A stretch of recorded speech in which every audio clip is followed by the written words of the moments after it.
Então, clicando na barra atividades, vocês vão encontrar lá o tópico slides das aulas ao vivo.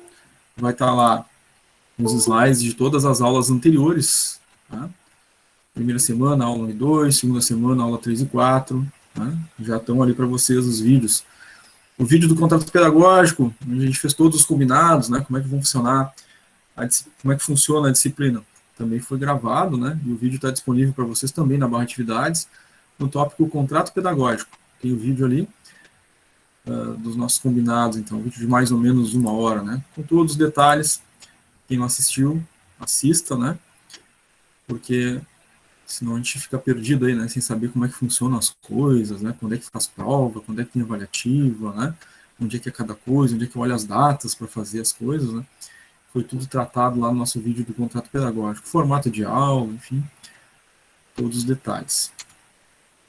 Mas, embora tenha o vídeo do contrato pedagógico com todos os detalhes, no mínimo os pontos básicos a gente relembra em cada aula, né? Através do nosso calendário, tá? Então, esse é o nosso calendário, ele já foi postado, né, ali no Classroom para vocês na semana que iniciava a turma de vocês, né? Então já está lá já faz um bom tempo. E a gente lembra pelo menos, no mínimo, os compromissos aqui do calendário, tá? No dia 28/4, vocês tiveram a primeira aula, né, aula 1 e 2, foi nessa aula que a gente fez o contrato pedagógico e depois tivemos o conteúdo.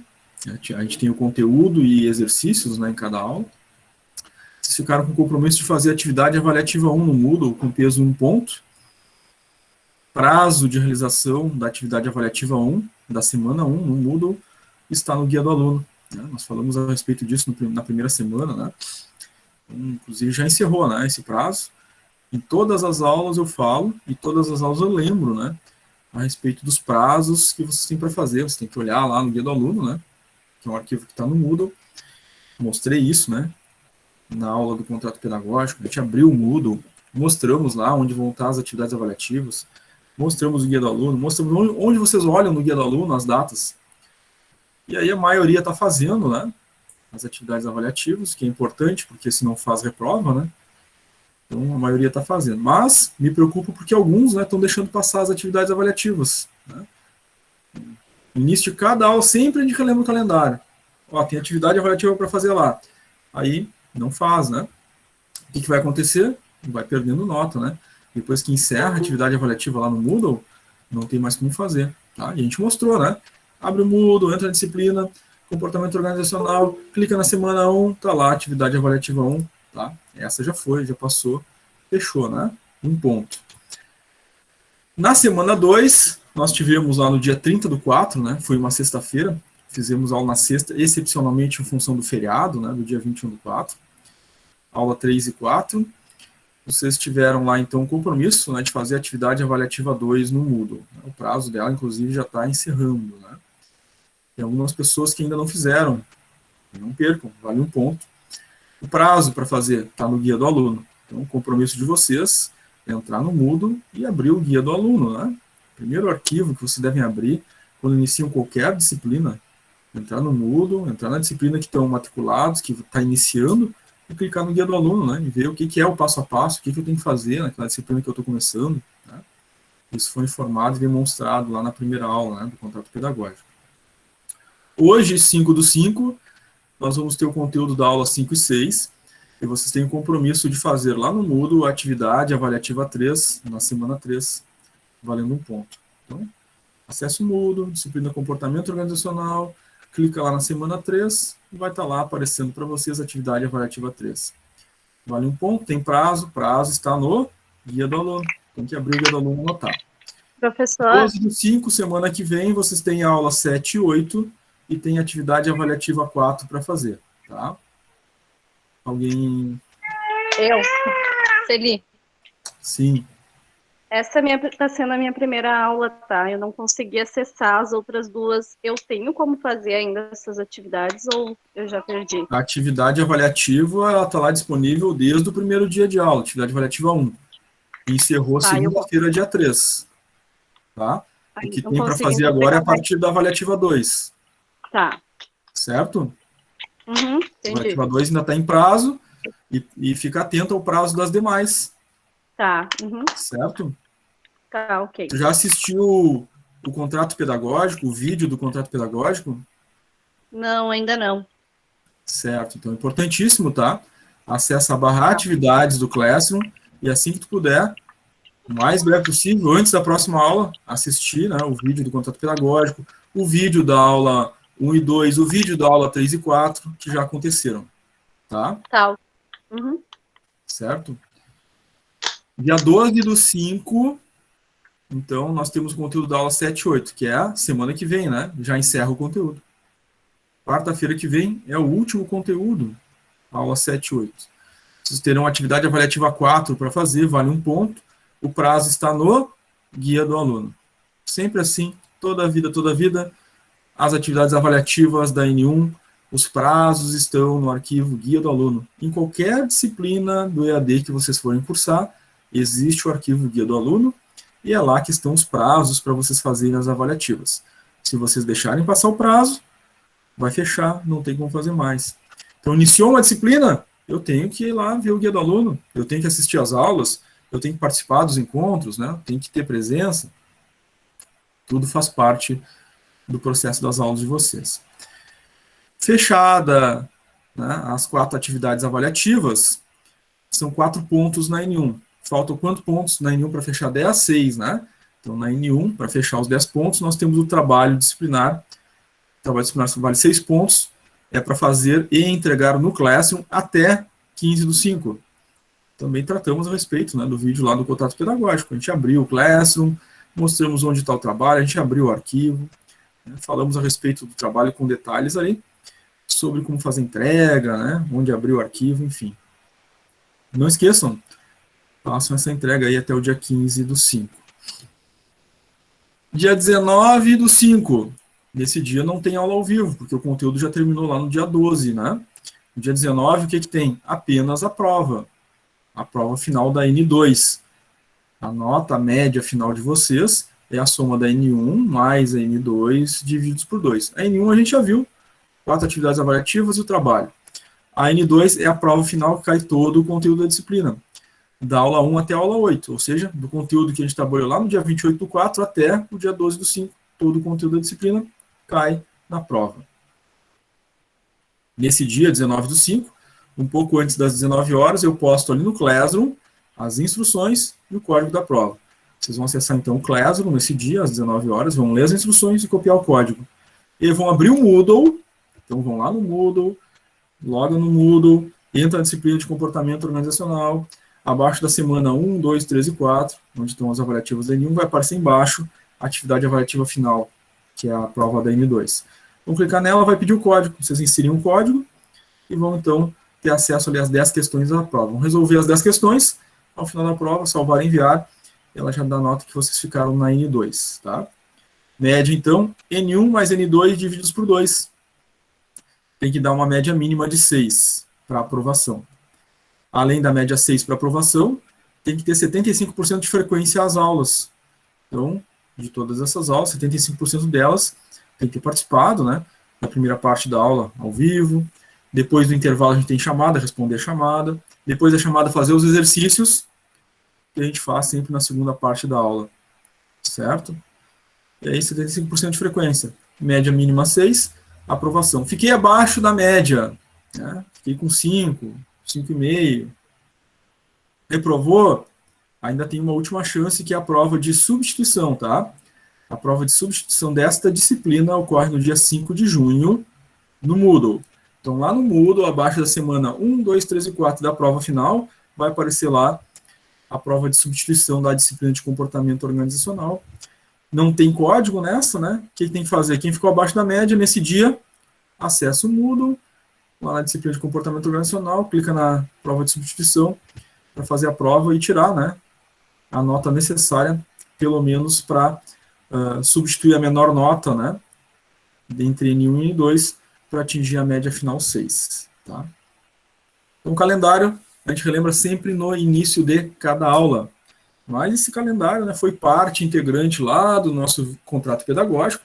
Foi um vídeo de mais de 1 hora. A gente tratou de diversos detalhes de uma forma mais aprofundada, né? A gente abriu lá o Moodle, mostrou onde estão as coisas lá, abrimos guia do aluno, mostramos onde está a atividade avaliativa, onde vai aparecer prova, substituição, mostramos também o Classroom, todos os detalhes ali a respeito.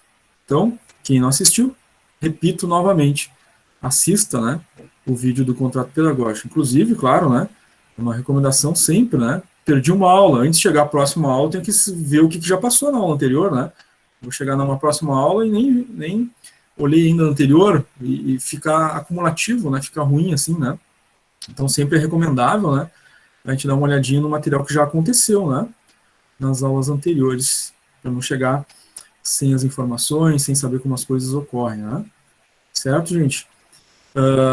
Essa é uma prática, né, em todas as turmas. No início, eu sempre relembro o calendário. Então, o que vai acontecer? Na próxima aula, na quarta-feira que vem, de novo, antes do conteúdo, eu vou falar de novo do calendário.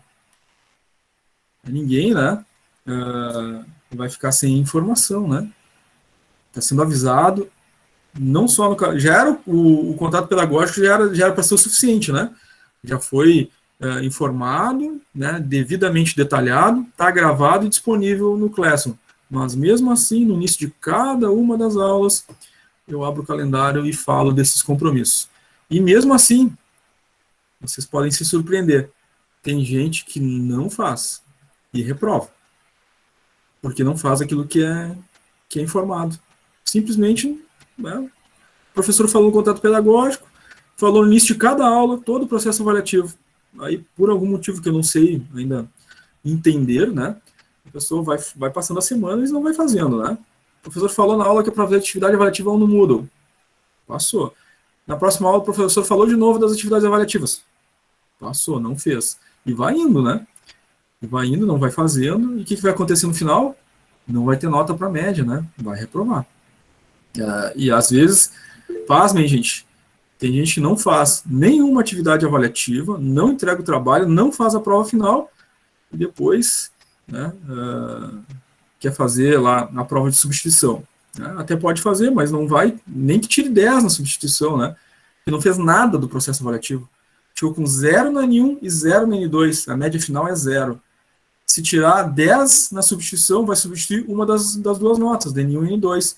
0 na N1 substitui a nota da N2 pelo 10 da substituição. Soma as duas, divide por 2, dá quanto? 5, né? Então, se não fizer nada do processo avaliativo, não adianta nem a substituição, tá, gente?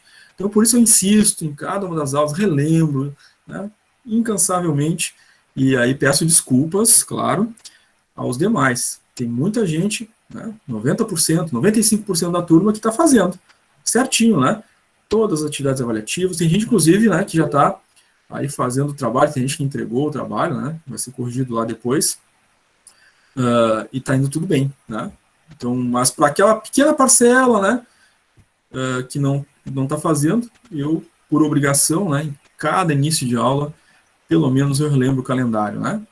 Para a gente não ter nenhuma situação aí depois, né, de desinformação, né, com relação a esse passo a passo, tá? Antes da gente continuar, pessoal, alguém tem alguma pergunta, alguma dúvida? A Rita levantou a mão? Levantou a mão ali, apareceu para mim. Quer fazer uma pergunta, Rita? Boa noite, professor. Boa noite. Nas atividades ali de apoio para mim, por exemplo, apareceu pedido de alguns dados, como nome, por exemplo, professor. Eu tenho como preencher para te enviar ou não é necessário? Atividade de apoio é lá no Moodle, né? O que você está falando, é isso? Isso. Uhum. Tá. As atividades de apoio, elas são para estudo. Quando a gente comentou, enfim, conversamos a respeito, né? Apresentamos o Moodle lá, falamos, né, tem as atividades de apoio e as avaliativas. As atividades de apoio, então, não tem necessidade de fazer nenhum tipo de envio, inclusive não tem ali onde clicar para enviar, para entregar, né? Então, essas é para te estudar, enfim, né? Tu baixa, faz um download do arquivo em PDF da atividade de apoio, faz a tua pesquisa ali na apostila, monta teu gabarito, aí tu abre lá o link da atividade de apoio, marca tuas respostas, enfim, ele vai te dar um número de acertos ali, mas não vai fazer uma entrega valendo nota, porque a atividade de apoio não vale nota, tá? Então não te preocupa com relação a isso. Agora a avaliativa sim, né? A avaliativa, é o mesmo procedimento. Tem um arquivo em PDF, tem um link da atividade avaliativa. Esse sim, quando tu clicar em enviar lá a atividade avaliativa, ela vai, enfim, informar lá o teu percentual de acerto e a tua nota, né? Cada atividade avaliativa vale 1 ponto. Digamos que tu acerte ali 80% da atividade avaliativa, né?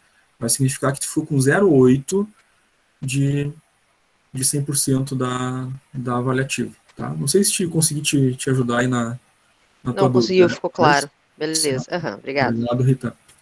A Janaína levantou a mão, pode falar, Janaína. Oi, professor, tudo bom? Ali no último exercício que a gente fez, na última aula, ele não aparece para mim como entregue, ele só está como atribuído.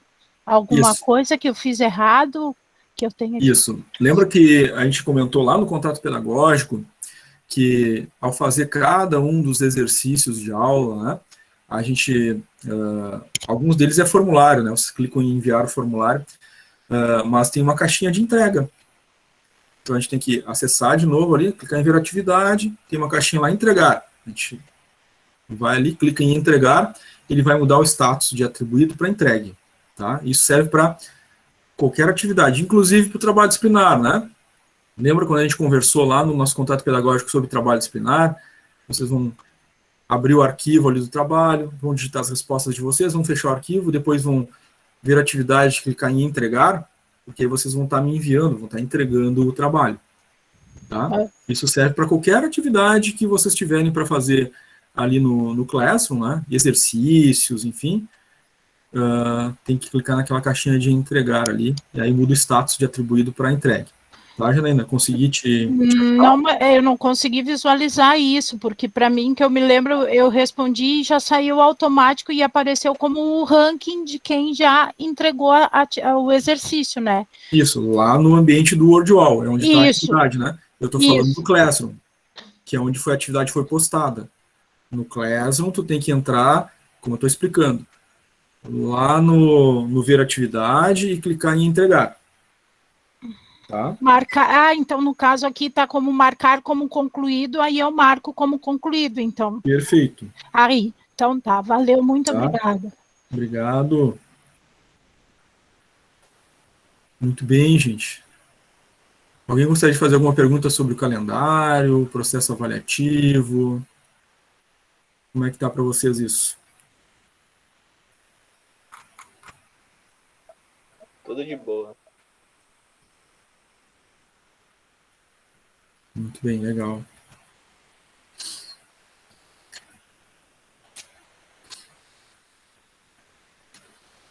Tony tá doido, pagar mensalidade para reprovar no módulo. Verdade, Tony?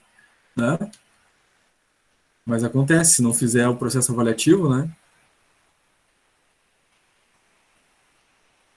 Ninguém quer reprovar, eu também não quero que vocês reprovem, então façam um processo avaliativo. A Janaína colocou que conseguiu ali. Legal, Janaína. Show. Karen levantou a mão. Pode falar, Karen. Oi, professor. Ali quando já está preenchido 100% o módulo 1 é porque está tudo entregue. 100% módulo 1. Tem 1, 2, está dividido ali, né? Nas atividades do Moodle. A primeira semana, quer dizer. Semana não significa que tu acessou o material, só isso. Não significa que tu entregou a atividade, porque entregar a atividade tem que clicar lá em salvar e enviar. Tu abriu a atividade, tem que abrir a atividade avaliativa, fazer a atividade avaliativa, no final clicar lá em salvar, enviar, enfim. Aí sim tu fez a atividade avaliativa, tá? Salvar Se tu abrir o arquivo ali, vai mostrar que tu abriu, né? O arquivo, enfim, né? Vai aparecer um vizinho indicando que tu acessou aquele material, enfim. Mas fazer atividade avaliativa é outra coisa. Tem que abrir ela, responder, marcar as tuas alternativas, né? Clicar em salvar e enviar, tá? Sim, é só clicar salvar e enviar, já foi daí. Isso. E aí já aparece a nota que tu ficou na avaliativa. Então tá tudo certo. Conseguiu ver a tua nota na avaliativa, significa que tu já tem nota naquela avaliativa ali, tá? Sim, já apareceu. Tá bom. Isso, tranquilo, Obrigada. cara. Obrigado. Tá, muito boa pergunta também. A participação de vocês aí é sempre bem-vinda, né? Que ajuda aí a esclarecer essas dúvidas, né? São pequenos detalhes, mas importantes, né? E às vezes a gente faz uma pergunta, uma dúvida que a gente tem, a gente também está ajudando um outro colega, né? daqui a pouco não tinha pensado nisso, não tinha se dado conta, e a gente fazendo a pergunta também ajuda os demais, né? Alguém mais, gente? Alguma pergunta aí sobre o nosso calendário, processo avaliativo?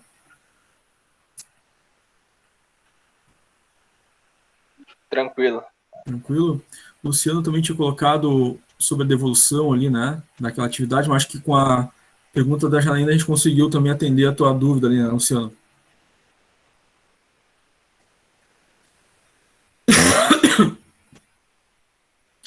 Darciana perguntou ali, algum lugar para ver onde tem a avaliativa é no Moodle, tá, Darciana? E esse é o lugar. Atividade avaliativa é no Moodle, é lá que tu vê as atividades avaliativas para fazer, tá? Conforme foi demonstrado no vídeo do contrato pedagógico no primeiro dia de aula, tá?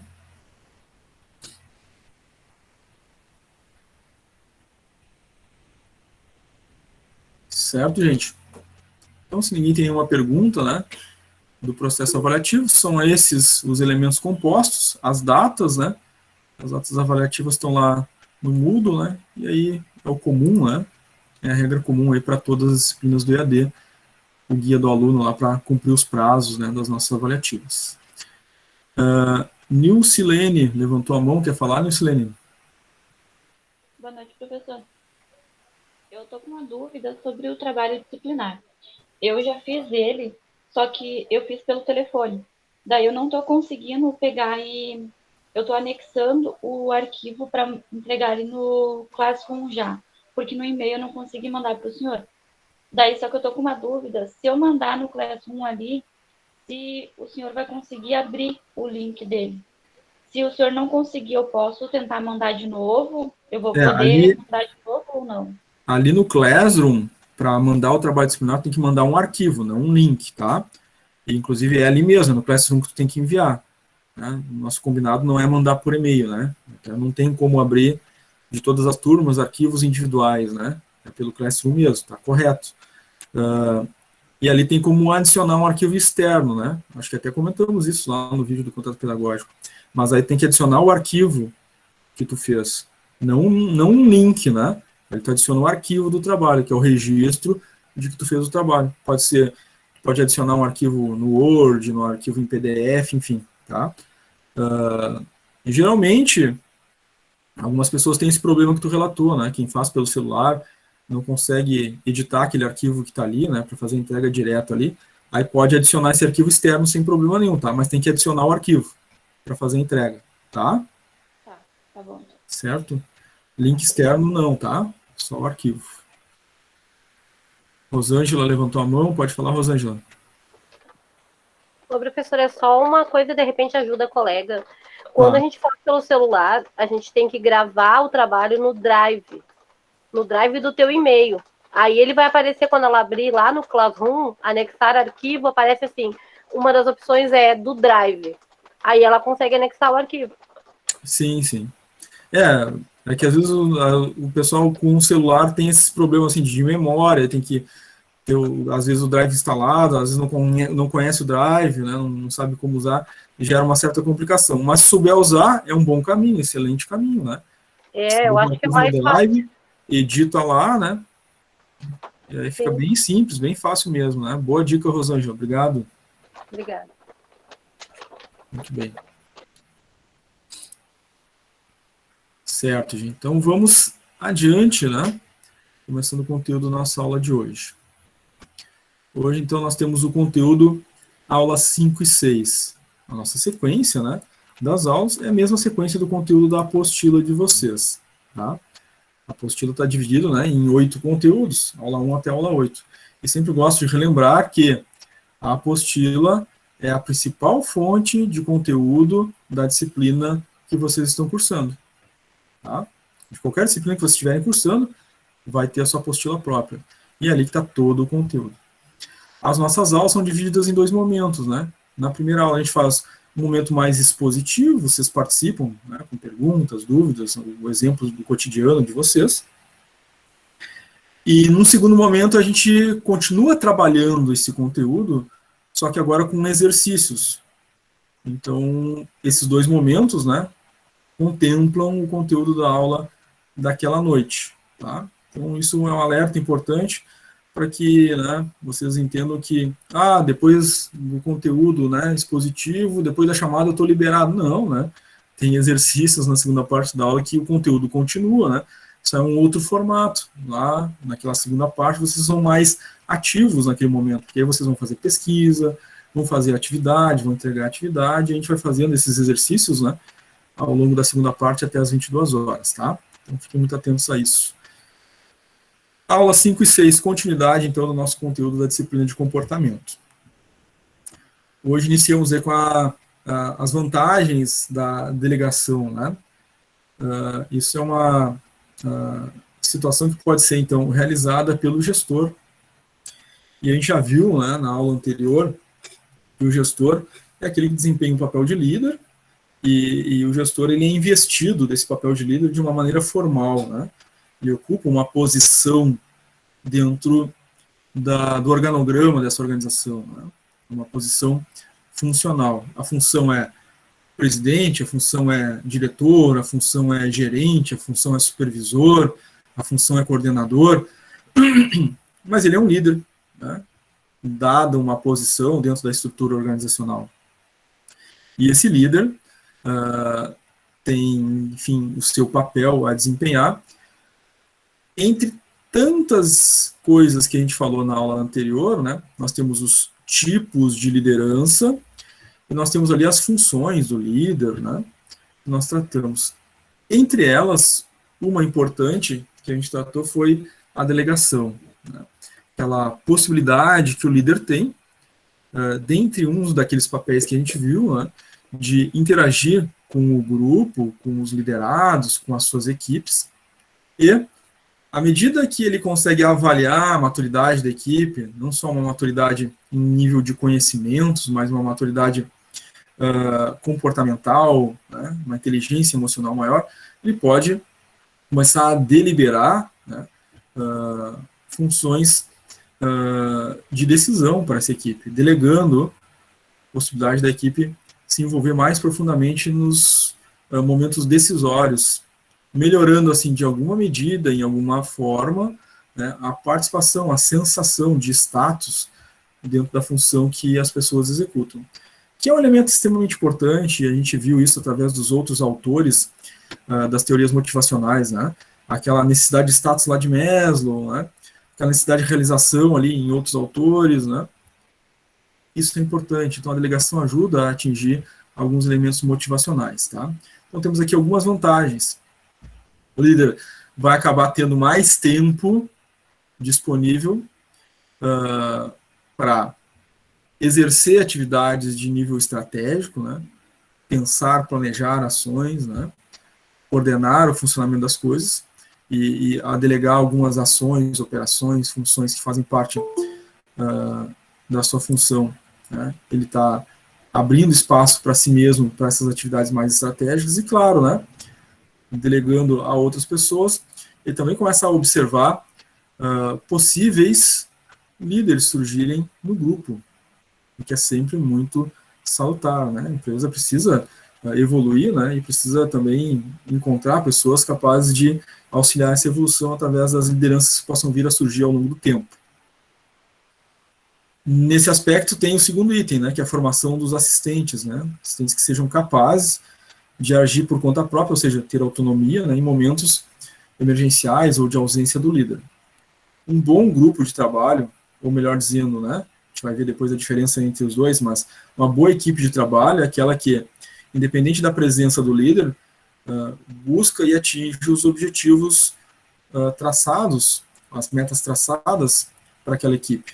Né? Isso se vê através dessa possibilidade, né, da delegação e, claro, né, da evolução e da maturidade da equipe. A formação das equipes estimuladas e comprometidas, assumindo maiores responsabilidades, esse é o efeito da delegação, né? As pessoas se sentem imbuídas, né, fazendo parte de uma estrutura, não só de uma forma funcional ou operacional, né, mas ela tem a sua inteligência, né, sua capacidade resolutiva, né, de inovação, né, diante dos desafios, sendo aproveitada ao longo do tempo. Né. A pessoa se percebe assim, dessa forma, se percebe estimulada, né? Então, também faz parte daquelas teorias de motivação que a gente viu, né? Oportunidade de desenvolvimento profissional aos liderados. A empresa deve ter essa previsão, inclusive, no desenvolvimento de cargos e salários, né? Desenvolvimento de carreira dos funcionários, né? Possibilitando a eles, de alguma forma, né, se desenvolverem. Então, esse componente da delegação ajuda a identificar novas lideranças, né, e desenvolver esses que têm essa capacidade surgindo e aparecendo através desse processo de delegação. Tá? Então, claro que aqui, né, há que se ter um líder que tem essa capacidade, né, um líder que tem essa maturidade também, né, de delegar o poder, né, não pode ser um líder centralizador, né, em que as decisões totalmente, né, para si e não divide, né, esse poder com os demais. Então, um líder autocrático, que é um estilo de liderança que a gente viu em aula anterior, né, não se dá muito bem com esse elemento, né, de delegação.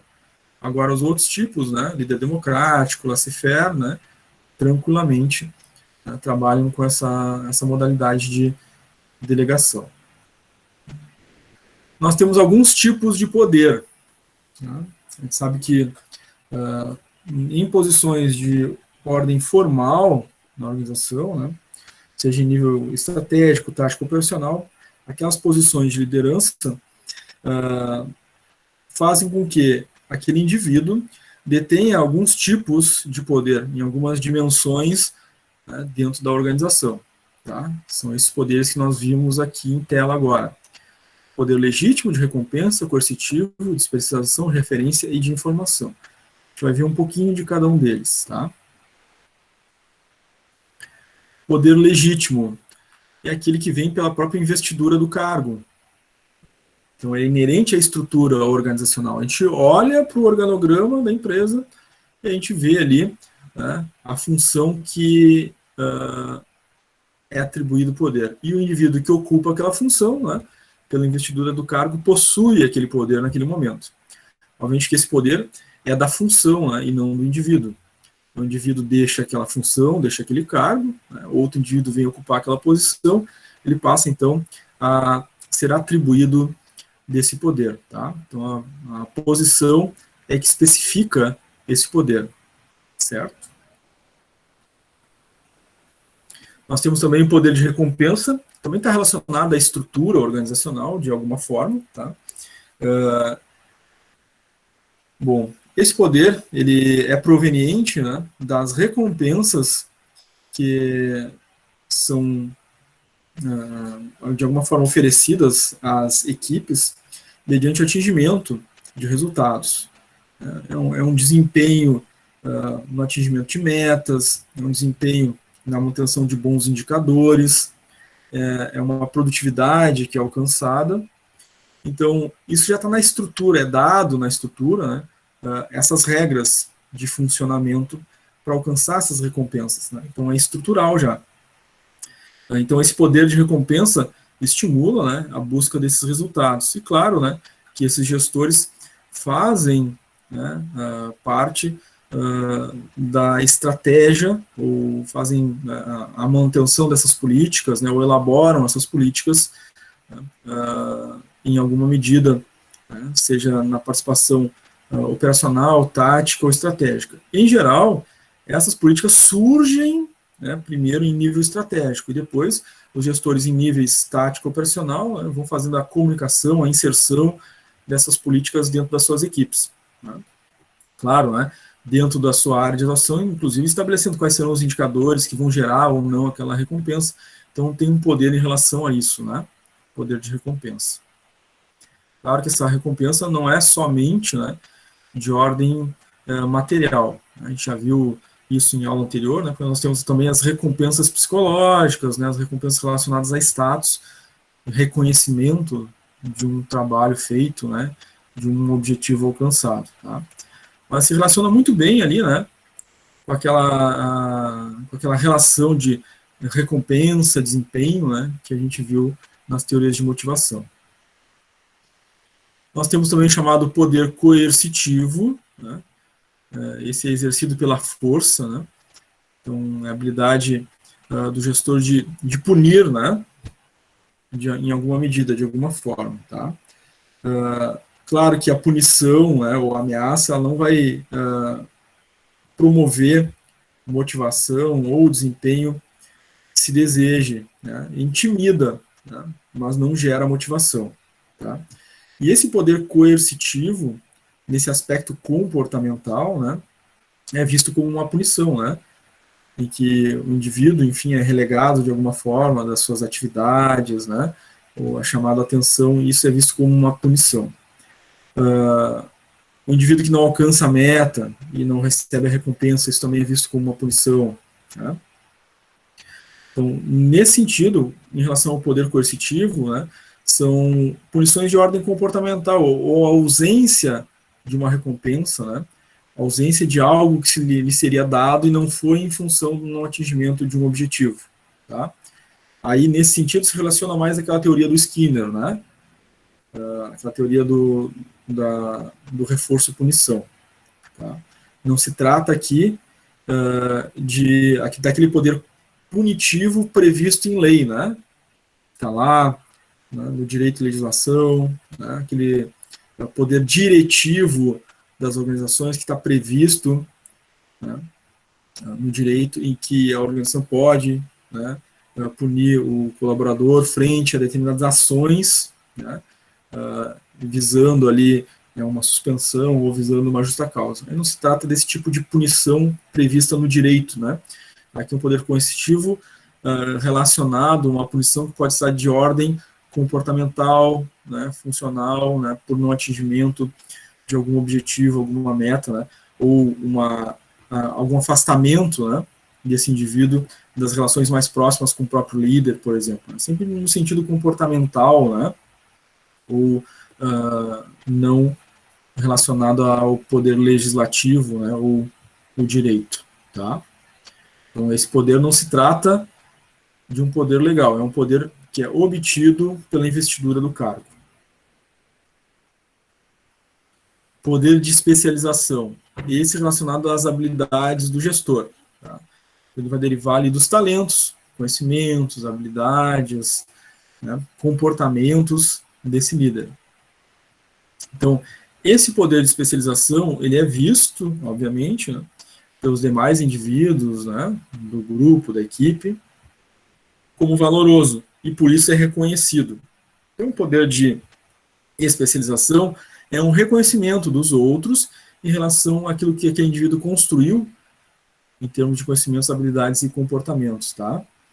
Então, ele adquire esse poder, né, pelo seu desenvolvimento pessoal, tá? Pela forma como se utiliza desses conhecimentos, habilidades, como a forma como convive, né, como interage com os demais, a sua capacidade não só intelectual, mas a sua capacidade emocional, né, a inteligência emocional, né, a sua inter-relação pessoal, leva a esse poder de especialização. Tá? Então aqui, neste não é relacionado à investidura do cargo, né?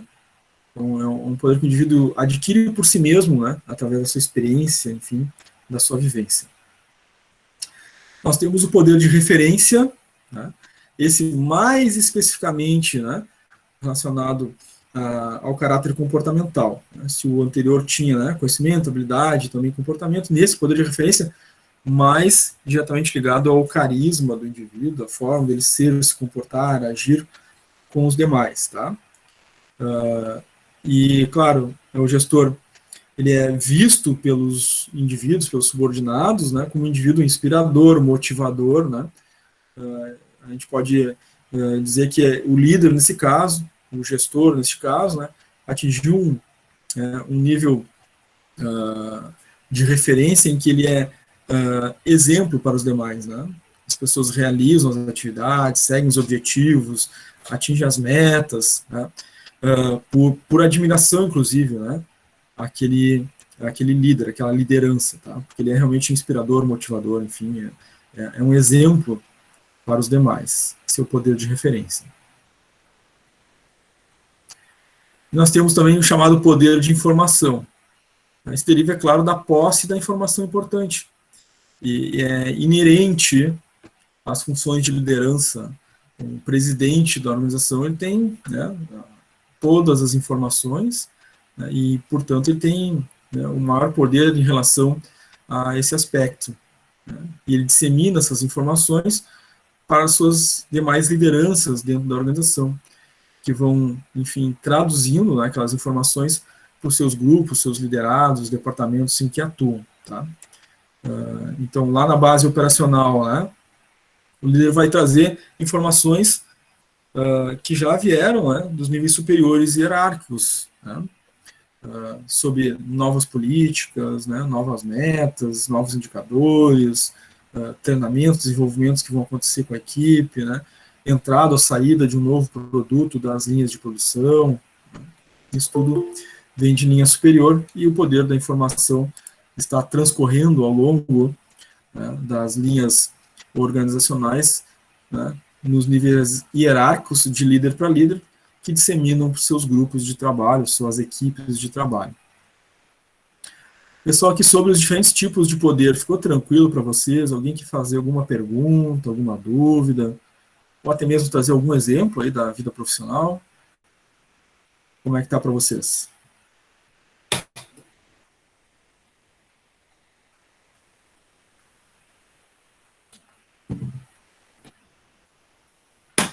Tawane colocou tudo tranquilo. Michel também colocou tranquilo. Janaína colocou tranquilo ali. Camila Gomes também. Ana Carolina tranquilo. Bruna também tranquilo. Daniel colocou tranquilo, gostou da explicação. Legal, Daniel. João.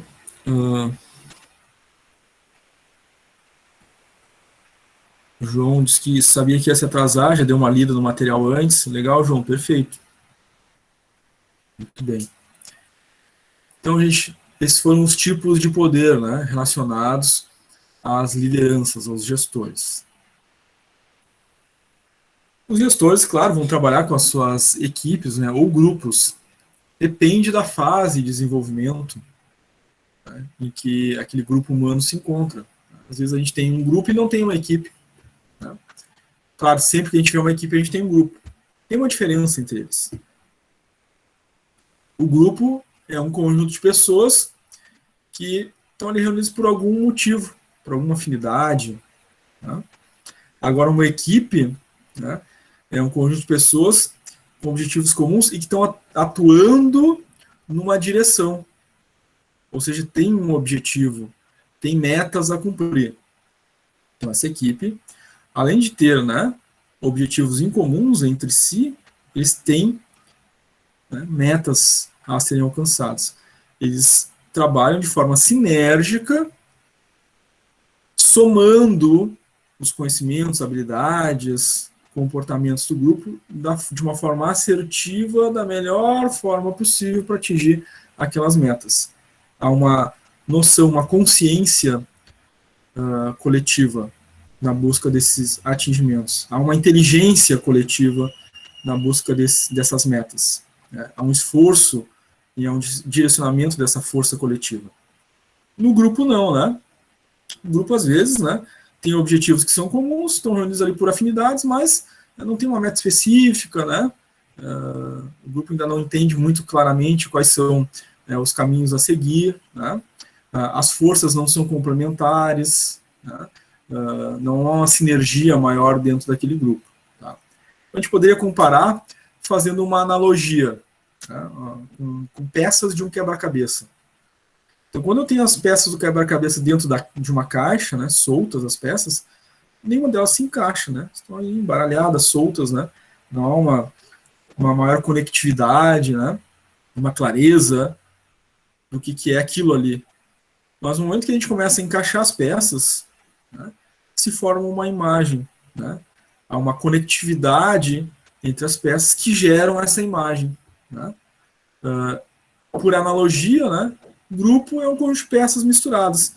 A equipe vai ser essas peças entrelaçadas entre si que geram uma imagem. Essa imagem, né, é o nosso objetivo, né? Um horizonte que a gente visualiza no futuro para alcançar, os objetivos, as metas que estão lá na frente. Então, a equipe visualiza isso, né? O grupo não, né? O grupo ainda não tem essa evolução. As duas coisas podem ser encontradas.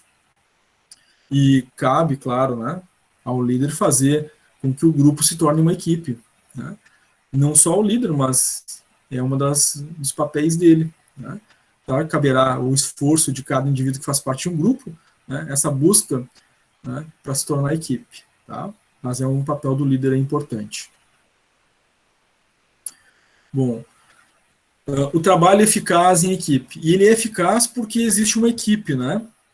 Porque existe um direcionamento, uma força que se conduz, né, por uma meta ou por metas traçadas. Quando é um grupo, né, o trabalho existe, mas ele não tem essa eficácia de uma equipe, né, porque não visualiza as metas. Então, quando a gente diz aqui trabalho eficaz em equipe, é eficaz porque é em equipe. Por si só já tem uma eficácia a ser considerada, tá? Mas ele pode se tornar mais ou menos eficaz em equipe. Se essa equipe, né, tem muito claro os objetivos coletivos e são de uma forma integrada, né, são integrados na busca desses objetivos. Tá? Existe uma sinergia positiva dentro da equipe, ou seja, há uma conectividade entre as pessoas em nível de conhecimento, habilidades complementares, né, que é um último item ali que a gente também vai tratar, o comportamento, né, de todos é em busca, né, desse progresso, desse atingimento, desse horizonte de metas. O grupo compreende o seu papel, entende, né, que a organização depende, né, da equipe, e a equipe depende da organização, né? São elementos complementares. Se a equipe atinge as metas, a organização, né, se mantém no mercado, gera lucro, né, e a equipe é beneficiada por isso, né? Há manutenção, né, do próprio emprego, né, há a possibilidade de crescer com o crescimento dessa organização, então investir, né, positivamente no crescimento da organização, investir no crescimento do próprio grupo, da própria equipe, melhor dizendo. Né? Então, essa sinergia positiva, né, em diversos aspectos. Há uma responsabilidade coletiva e solidária, então uma equipe tem esse entendimento, né, do coletivo, né? Os indivíduos, então, se entreajudam, né, são solidários uns com os outros, porque o objetivo é atingir, né, aquelas metas, é fazer as coisas evoluírem, crescerem, progredirem. Né? Então, se a gente é solidário um com o outro, né, nós estamos nos entreajudando a atingir esse objetivo. Né? Não um ambiente predatório de competitividade, né? Eu preciso me sobressair e os outros que fiquem para trás. Isso, né, não é uma equipe, isso é um grupo, porque cada um, né, tem aí algumas afinidades, mas cada um pensa em si só, né? E a complementariedade de habilidades. Claro que aí, né, é muito em voga, né, a formação das equipes por parte, né, do recrutamento e seleção, né, pela seleção que o líder também participa do processo, em buscar indivíduos que tenham, né, inclusive habilidades diferentes uns dos outros, que possam se complementar, né, habilidades de nível, né, operacional ou técnico, né, habilidades comportamentais, mas que sejam complementares. Tá? Isso gera um trabalho cada vez mais eficaz. Bom, nós falamos do líder, dos poderes do líder, a gente falou de grupo e de equipe, e nesse processo todo, a gente falou lá da informação, né, que é um elemento importante que transita entre diversos níveis organizacionais, e que o líder é um dos elementos, né, possíveis dentro desse processo de comunicação, fazendo transitar as comunicações, mas não é o único, né, e essas comunicações se dão, né, de diversas formas dentro do ambiente organizacional. São comunicações verticais, né, que vão ali, né, em nível organizacional, né, seguindo a estrutura de cima para baixo, de baixo para cima. São comunicações laterais, né, entre departamentos e áreas de mesmo nível organizacional. Né. São comunicações diagonais, né, que se dão de um determinado departamento em relação a, né, uma área que seja inferior, mas que seja de outro departamento, então são comunicações transversas, né, ou melhor, diagonais. Né. Mas isso tudo envolve um processo de comunicação que a gente tem elementos básicos nesse processo de comunicação. A gente sempre vai ter alguém que emite aquela comunicação, né? Um meio através do qual essa comunicação, né, é veiculada, são os canais, e nós temos o receptor, a quem se destina a comunicação. E nós temos a figura da realimentação, do feedback, né, a respeito de como se atingiu aquele resultado, enfim. No meio de tudo isso, nós temos o ruído. Ou seja, pode haver, né, entre o emissor e o receptor alguma mudança na informação que altere a sua percepção, seu significado, seu entendimento. A gente chama isso de ruído. Tá?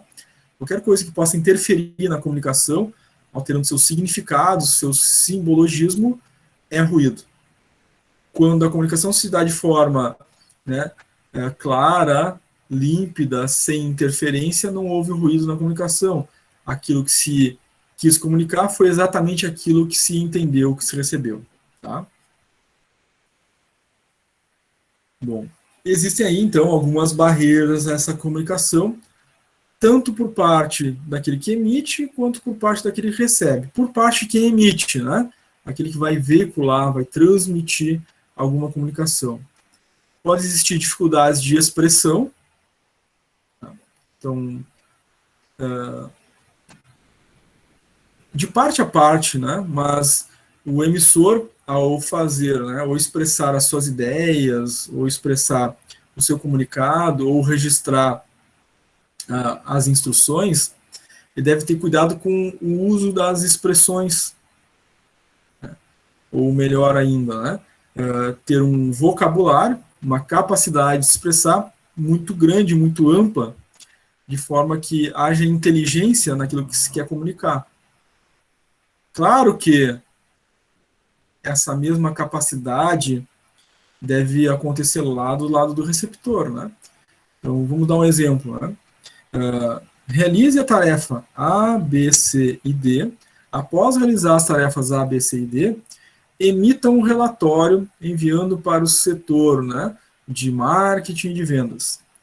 Ao realizar isso, colete os dados do sistema sobre os indicadores dessas atividades A, B, C e D e me envia um e-mail confirmando. Uma série de informações. Não teve dificuldade de expressão, houve uma expressão de tudo que se queria, de forma clara e precisa. Do outro lado tem o receptor. Claro que não pode haver dificuldade de expressão ou de compreensão daquilo que foi expresso por parte do receptor, né? Então, há que se ter um nível de desenvolvimento da linguagem de ambas as partes, tanto do emissor quanto do receptor. Então, compreender a língua portuguesa, que é o nosso caso, né? Compreender o significado das palavras, compreender a união das palavras no conjunto de frases, compreender o conjunto de frases dentro do parágrafo e compreender o conjunto de parágrafos que formam um texto nos leva a fazer uma leitura de um comunicado, por exemplo, por escrito, uma instrução de trabalho, né? Uma normativa, uma política da qualidade, regras e normas de conduta no ambiente organizacional. Para isso, eu preciso ler aquilo que foi expresso, né, e compreender aquilo que foi lido, que pode gerar uma dificuldade de comunicação em ambos os sentidos, né? Se eu não souber expressar bem, e se o indivíduo que lê não entende o que lê, né, aquilo que foi expresso. Obviamente, ambos devem se desenvolver, né, nessa capacidade de comunicação da língua falada e escrita, tá? Que leva ao fato de que, né, muitas vezes a nossa educação, né, escolar, nos faz uma grande importância, porque às vezes a gente não tem muito claro, né, porque a gente estuda determinadas matérias na escola, né, por que eu estou estudando, né, advérbios, né, por que eu estou estudando ortografia, para entender aquilo que eu vou ler, né? Entendendo aquilo que eu leio, eu tenho informação, e informação é poder. Não era um dos tipos de poder ali? Poder da informação, quem lê, entende o que lê, tem poder de informação, né? Consegue alcançar melhores resultados, né? Então, isso é um elemento importantíssimo, não pode se tornar uma barreira à comunicação, nem para o emissor, nem para o receptor, tá? Então, o emissor que não compreende aquilo que lê é um problema gravíssimo, gravíssimo.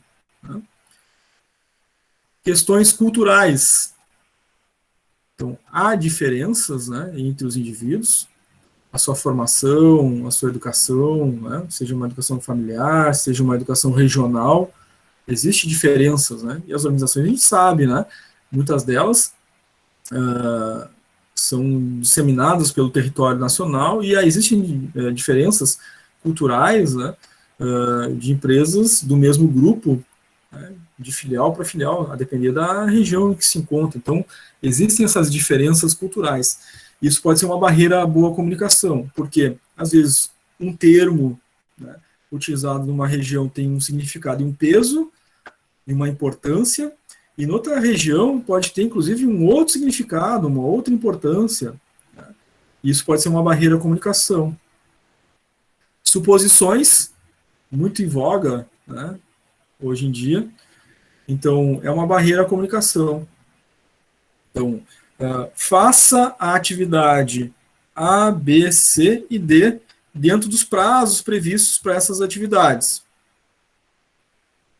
Esse é o entendimento que se quer, né? Eu leio essa informação é dada, o que se espera é que seja feito conforme a informação foi dada. A suposição é, será que eu preciso fazer todas as atividades? É uma suposição. Não foi dito nada a respeito, né, de que não se deve fazer alguma das atividades. Olha a informação, faça a atividade A, B, C e D.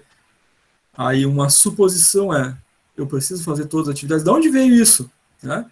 Não veio da comunicação. Foi uma interferência de interpretação de quem recebeu. A pessoa que recebeu a comunicação tem uma dificuldade de compreensão daquilo que foi comunicado. Porque faça A, B, C e D significa preciso fazer todas. Qual é a suposição que foi feita? Será que eu preciso fazer todas? Então, tem aí uma dificuldade de comunicação nessa questão da suposição. Né? Então, para que não hajam suposições, os entendimentos devem ser sobre os fatos comunicados.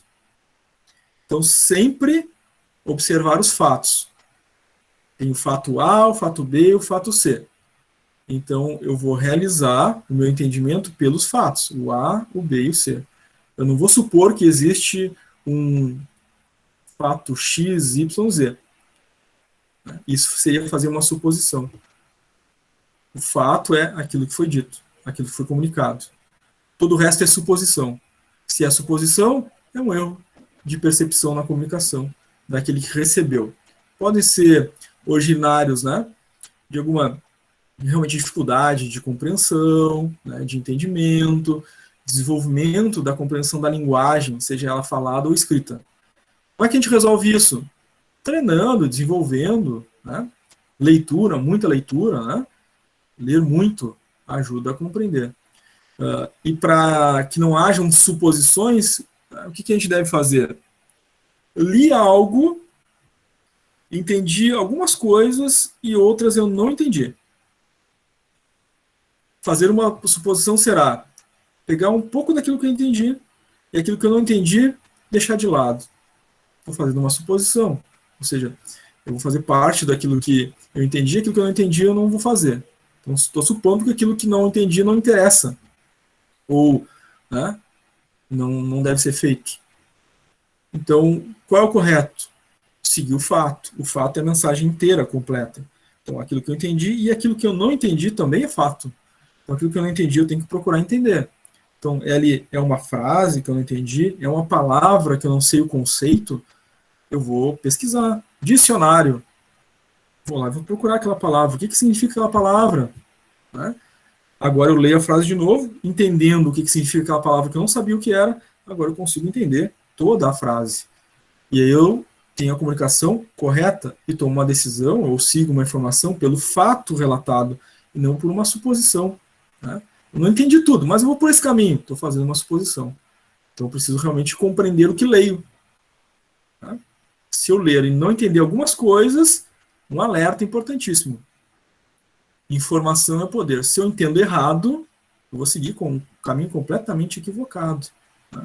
Então, eu preciso entender o que leio. A gente não pode tomar decisões ou realizar ações a partir de suposições ou incompreensões daquilo que foi escrito, né, numa instrução, num e-mail, num documento, né, numa operação que precisa ser realizada, numa política, em regras a respeito de como funciona, né, uma organização. Outra barreira à comunicação é a timidez e o receio de expressar a própria opinião, né? Então, isso é uma barreira à comunicação, né? Então, a gente necessita se expressar, necessita demonstrar, né, aquilo que pensa, né, a forma que entendeu. Senão se torna uma barreira à comunicação realmente. Né? Então, eu não entendi tudo, né, mas não pergunto, né, não expresso, né, não busco entender aquilo que não entendi por completo. Né? De onde vem isso? Isso é uma barreira à comunicação, mas de onde vem? Né? Conteúdo interno do indivíduo. Né? Então, não pergunto e fico com aquela dúvida, né, em função da timidez. Então, é um bloqueio de ordem cognitiva, psicológica, que o indivíduo, né, tem lá dentro de si mesmo. Ele tem que se resolver em relação a isso, né, para que possa atingir os seus maiores e melhores potenciais. Né? Então, o indivíduo que bem se comunica bem dentro da sua equipe, do seu grupo de trabalho, esse tende a se desenvolver, a crescer e progredir com mais facilidade, né, dentro de uma organização ou dentro da sua carreira profissional através de diversas organizações, né, em que vai atuar ao longo da vida. E essas barreiras que podem surgir, né, de comunicação podem, inclusive, dificultar esse caminhar profissional. Né. E, claro, dificuldades com a linguagem. Né. A linguagem, seja ela escrita ou falada. Né, e essas precisam ser superadas, né, por estudo, leitura, né, insistência nesse sentido. Tá. São algumas das barreiras relacionadas ao emissor, aquele que emite, né, mas que guarda relação também com o receptor. Nós também vamos ter barreiras do receptor, mas que guardam relação com o emissor, porque é uma relação de troca, né?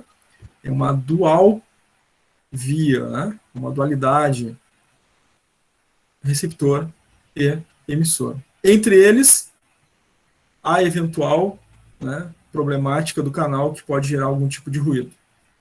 Distração do receptor é um problema. A falta do foco, né? Então, um foco difuso. Um indivíduo que tem uma dificuldade de compreensão da informação, porque ele não está com foco naquele dado, naquela informação, naquilo que está sendo passado, dito, seja de forma escrita ou falada. Ele está ouvindo outras coisas, lendo outras coisas, enquanto executa uma atividade que deveria ser a atividade focal. O que vai acontecer com essa atividade focal? Não vai desempenhar bem. Né? Não vai receber a informação da forma como deveria. Por quê? Está dividindo a atenção com outras coisas. Então, a distração, falta de foco é um problema. Então, a gente pode jurar que, eu ouvi tal coisa. Foi dito, eu tenho certeza absoluta. E não foi dito, às vezes, né? Ou não foi aquela informação, porque a gente estava com atenção em outras coisas. Enquanto alguém falava, eu estava com o celular, né? Enquanto eu estava respondendo o e-mail, né? Eu estava conversando com um colega do lado, né? E, né, deu problema nessa comunicação, em função dessa distração. Preocupação também, né? Aí, claro, cada um lida, né, com as preocupações, enfim, de uma forma diferente, cada indivíduo é um universo psicológico, né, distinto, mas aí a preocupação é uma barreira também, a boa comunicação. Tá? Então, essa preocupação pode também fazer o foco transitar para outros lugares, né? Não necessariamente lugares físicos. Né? A gente pode mentalmente estar, né, fixado, preocupado com uma determinada situação, e aquilo se torna, né, enfim, uma imagem mental que a gente fica elaborando, né, durante horas, às vezes dias, meses, a depender da situação, e esse foco nessa preocupação faz com que a gente, né, se distraia, por consequência, com aqueles objetivos mais imediatos, né, as comunicações mais imediatas. Né. O indivíduo preocupado com outra coisa provoca um acidente, inclusive, né? Então, vamos dar um exemplo do dia a dia, né? O indivíduo que está dirigindo, né? Então, qual deveria ser o foco desse indivíduo, né? Sinais de trânsito, regras, né? E as leis de trânsito. Estar atento, né? Ao espaço, ao ambiente, para evitar qualquer situação de acidente, descumprimento das regras, multa, enfim. E aí, recebe uma ligação, né? Agora, a preocupação é continuar com foco na direção do veículo ou atender aquela ligação? A preocupação agora é atender a ligação. Então, vou atender a ligação. O que aconteceu com o elemento principal? Desfocou. Pode causar acidente, né? Na comunicação organizacional, a mesma coisa, né? Um operador de máquina, né? Tem ali as instruções que ele deve seguir passo a passo para fazer a sua atividade, né? Foi conversar com alguém, esqueceu da instrução, cometeu um erro, uma falha no processo, né? Pode desde, né, ter uma perda no processo produtivo, né, por desperdício de matéria-prima, produção errada, pode até causar um acidente com relação a isso, né? Então são barreiras, né, que vão atrapalhar o foco, a concentração, o entendimento daquilo que deve ser feito de forma objetiva, inclusive. Problemas para decifrar a linguagem, aí está ligado, né, a forma como o receptor recebe a informação que foi emitida, né? Então, aquele dado que veio lá do outro lado, que a gente comentou antes. Então, o indivíduo pode ter esses problemas, né, de decifrar essa linguagem, seja uma linguagem falada ou escrita, né? Não vou me alongar aqui, porque a gente já deu esses exemplos, né? O indivíduo precisa buscar esse desenvolvimento do entendimento da linguagem. Então, ouvir alguém falar alguma coisa, não entendi o que se alguém falou, né? Então, o problema está na pessoa que falou. Não, né? Eu é que não compreendi. Isso também causa barreiras à comunicação, né? Então, inclusive, até mesmo, né, de inteligência emocional pode vir barreira à comunicação.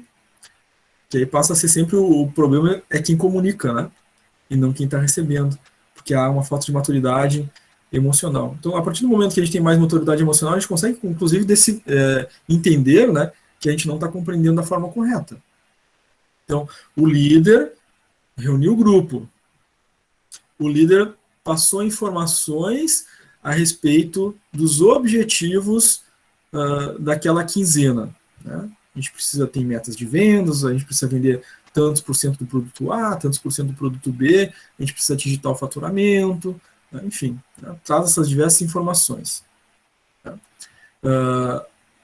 Os indivíduos saem da reunião, tá? E um começa a perguntar para o outro. Qual é que era mesmo o objetivo ali que ele falou? Eu não entendi muito bem. As férias vão ser que mês mesmo? De onde pode ter surgido isso, né? A reunião era sobre os objetivos de vendas, as metas a serem atingidas. Mas no meio da reunião alguém entrou com uma pergunta, né? Sobre outra coisa que não tinha nada a ver com o assunto daquela reunião. E o que ficou para aqueles indivíduos? Um perguntou para o outro sobre férias, problema de linguagem aí, né? Eu não tive o foco na linguagem comunicada. A linguagem de comunicação era trazida pelo líder sobre aqueles objetivos, né? É um problema de foco aí também, né? O indivíduo não prestou atenção naquilo que era importante, prestou atenção em outra coisa e aquilo virou, e aí esqueceram, né, um pouco dos objetivos. O que vai acontecer com o atingimento dos objetivos? O que vai acontecer com essa organização ao longo do tempo? Bom, se, né, isso não for resolvido, né, a empresa passa a ter problemas também em função dos problemas de comunicação. Às vezes aqui o exemplo é extremo, né? Mas, dadas as proporções, né, pequenos probleminhas de comunicação vão gerar um grande problema no conjunto. Comportamento defensivo também é uma outra situação, né, que pode gerar barreiras à comunicação. Um indivíduo que não aceita, né, aquilo que vem em termos de comunicação, vê aquilo como, às vezes, algo agressivo. Agora eu fazia desse jeito, agora tem uma outra instrução de trabalho dizendo que eu tenho que fazer de outro jeito, né? Então, é uma barreira à comunicação, né? Indivíduo defensivo, né? Não aceita mudanças, tem dificuldade de aceitar mudança, né? Então, qualquer comunicação nova, uma alteração na forma de fazer as coisas, acaba gerando esse comportamento defensivo, que é uma barreira à comunicação, a não aceitação daquilo que foi comunicado, uma nova instrução, uma nova operação, enfim, uma nova forma de agir, enfim, de se relacionar dentro do grupo. Falta de incentivo para o outro expressar as suas ideias, também é uma barreira à comunicação. Claro que a gente cai, né, num papel do líder, né, de incentivar, de delegar para o grupo, guardados, claro, né, as devidas avaliações sobre a maturidade desse grupo, o nível de evolução do grupo, para a gente entender para quem pode ou não pode delegar algumas coisas, mas ele deve existir, né, esse incentivo à expressão das ideias, tá, do grupo, a fim de desenvolver a comunicação dentro do próprio grupo, da própria equipe. Pessoal, até aqui, olhando as barreiras de comunicação do emissor, do receptor, nesses dois aspectos, alguém ficou com alguma dúvida, com alguma pergunta?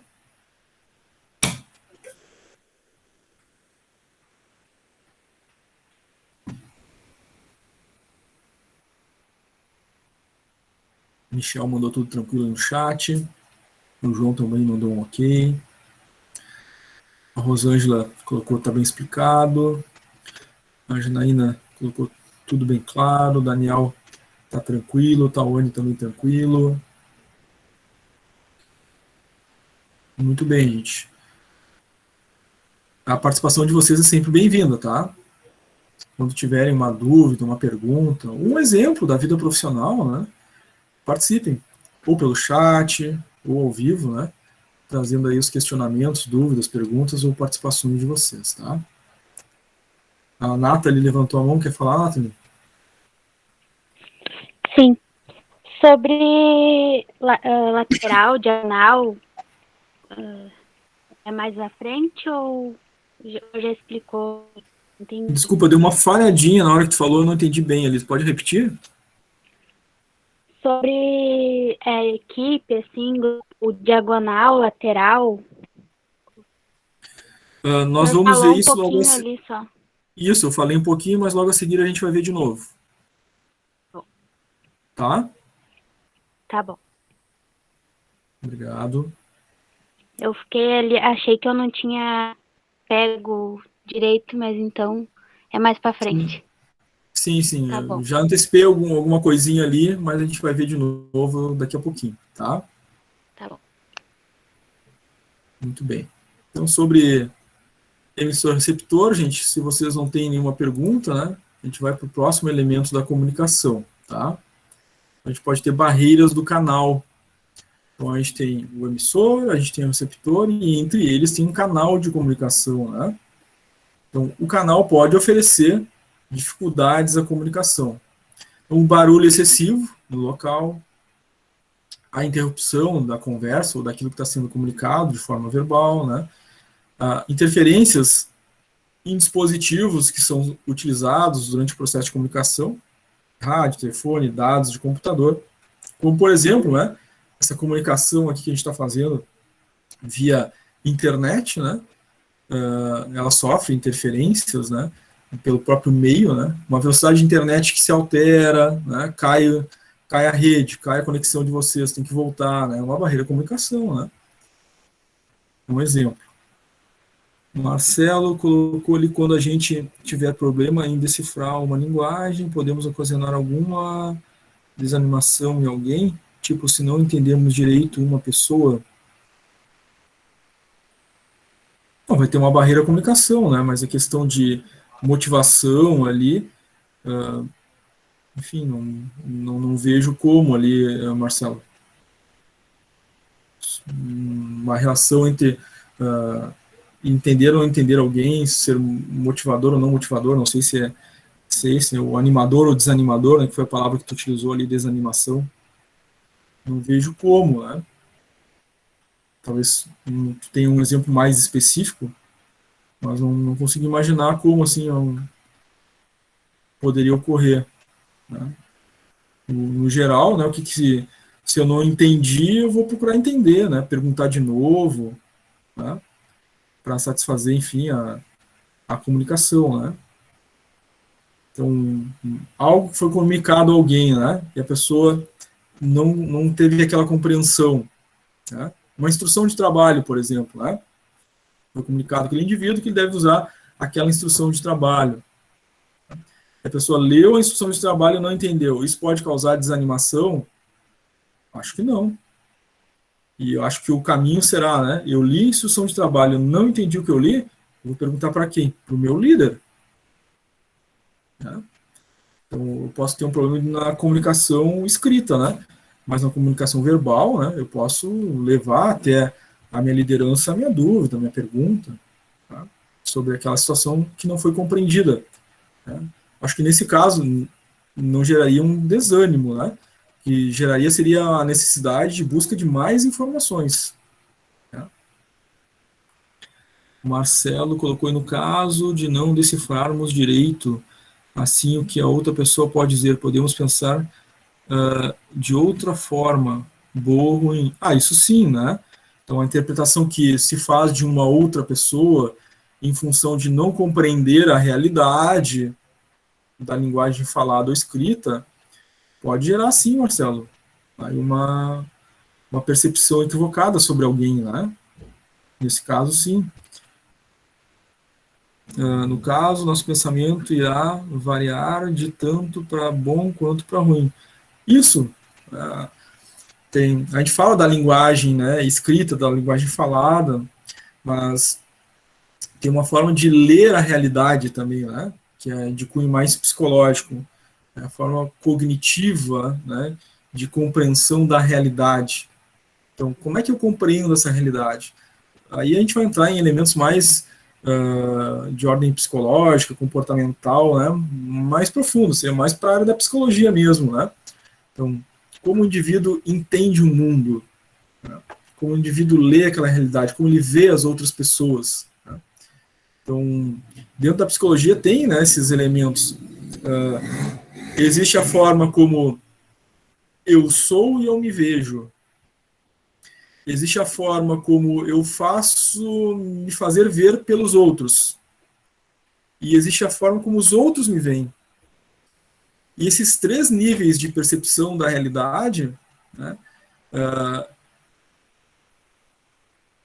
leva, né, a uma diferente forma de comunicação, né, entre o indivíduo e o meio. Então, da forma como eu me faço perceber, existe uma percepção, uma interpretação dos outros sobre mim. Da forma como eu realmente sou, né, pode levar a uma outra interpretação de outras pessoas que me conhecem mais profundamente. Né? Então sempre vai ter essas relações de ordem, né, de percepção da realidade. E se dentro da comunicação eu tenho uma base mais sólida para ler o mundo e compreender os outros e a realidade, ou seja, qual é a base mais sólida? Os fatos, né? Eu posso me aproximar de uma leitura mais real dos outros e da realidade onde eu estou inserido. Agora, se eu faço suposições sobre a realidade, suposições sobre os demais, sobre os outros, né? Isso pode fazer com que eu tenha uma percepção equivocada das pessoas, do mundo, da realidade. E aí vai nessa direção da interpretação boa ou má, se a pessoa é uma boa ou uma pessoa, né, que tu trouxe ali. Vai depender dessa capacidade de leitura, né, da realidade. Os fatos sempre vão ser o melhor caminho, né, para fazer a melhor leitura. Né? Seria aquela busca da verdade dos filósofos gregos, né, constantemente buscando a verdade, né, aquelas perguntas fundamentais da filosofia, né, quem eu sou, o que eu estou fazendo aqui, né? Existe um depois, existiu um antes, né? Que os antigos filósofos começaram, né, a disseminar em termos de cultura e deu, né, abertura ao surgimento de diversas ciências que vieram dos antigos filósofos gregos, né? Mas essa busca da verdade é a primeira comunicação, né, nossa com a realidade, com os fatos, com o mundo exterior, né? Sendo que a origem, né, sempre é o mundo interior. Ou seja, quem eu sou lá dentro, a minha estrutura de valores, né, a construção da minha psique ou da minha psicologia, né, é que vai fazer com que eu tenha uma maior ou melhor, né, leitura do mundo ou não. E isso passa, né, inclusive, pela essa compreensão da linguagem, ela falada ou escrita, que aí depende, né, do indivíduo se desenvolver nessa compreensão dessa linguagem falada e escrita, que também leva a esse desenvolvimento íntimo, interior, né, de capacidade de ler os fatos, ler a realidade, ler o mundo à sua volta.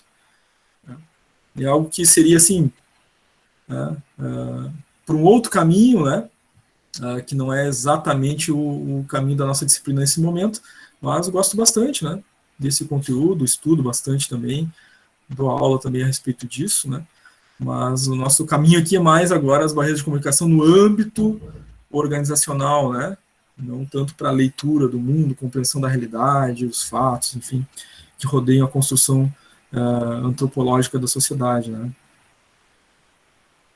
Mas não sei se te respondi, Marcelo, tentei te ajudar aí um pouco. Karen colocou, assim eu entendi o que o colega falou, às vezes as pessoas ficam desanimadas e não entender. Faço isso com minha filha que tem problema com atenção. Mas aí é um desânimo do comunicador, né? E não daquele que recebe. No caso, aqui do exemplo da Karen, né? A filha tem algum problema de atenção, ela comunica e ela se desanima com relação, mas não o receptor, né? A TDA, assim, já é uma situação mais médica nesse sentido, né? Merece tratamento. Então, por exemplo, o Daniel colocou, né? Por exemplo, professor, não sei se entendi o que o colega comentou, mas, por exemplo, o TDA, né? Isso, tem tratamento, né? Essa questão da TDA. Todo mundo tem um pouquinho, né? Alguns mais, outros menos, né? A gente deve buscar, inclusive, na minha graduação, né, eu tinha uma professora que falava assim, é como se fosse dentista, como se fosse, né, um acompanhamento que se faz no ginecologista, um acompanhamento que a gente faz, né, de saúde, né, aqueles exames que a gente faz de sangue cotidianamente, né, todos deveriam fazer, né, acompanhamento psicológico, né, deveria ser uma coisa comum para todos nós, porque a gente precisa, né, desses acompanhamentos, assim, em nível de TDA, assim, né, a gente todo mundo tem um pouquinho, né. Só que quando eu não entendi alguma informação, me ocorria um desânimo pelo fato de não entender, tá. Certo, nesse caso, sim, né, aí o do receptor, né, o exemplo que o Daniel está dando, né, mas tem uma solução para isso, né. Então, eu não entendi naquele momento, não significa que eu não vou entender nunca, né. E aí é um outro caminho, né? É a busca pelo conhecimento, é a busca pela verdade, né? É a busca pelo saber, né? Então, eu diria que é algo de cunho psicológico, né? Eu me desanimar porque eu não compreendi, né? Eu posso ter uma outra ação em relação a essa situação, né? Eu não entendi, eu vou me estimular a buscar o conhecimento, então a gente pode ter uma outra percepção, né? Nesse sentido. Claro que todos nós, né, na busca do conhecimento, vamos ter alguns mais ou menos facilidade, né, nessa busca, mas todos nós podemos realizá-la, né. Marcelo colocou que ficou explicado, legal. Rosângela fez curso de teologia, acredito que às vezes a minha verdade não é a mesma de outras pessoas, às vezes depende da nossa concepção de vida. A boa comunicação é tão importante, saber expor suas ideias, pensamentos, fundamental, saber ser ouvido. Legal, Rosângela, obrigado. Daniel, sabe, professor, no início eu achava TDA algo absurdo, mas hoje é tranquilo e aprendi a perguntar de novo. Tranquilo, é isso aí, Daniel. É um outro processo, né? A gente acaba desenvolvendo, né, esses outros caminhos da comunicação, né? E a TDA é uma realidade para... Não quero ser, enfim, né, taxativo, né? Mas para uma grande maioria, né, de todos nós, da população, aí tem algum nível, né, de TDA. Então, perguntar de novo, pesquisar de novo, ajuda a gente a superar essas dificuldades de comunicação, né, são barreiras de comunicação que existem, né.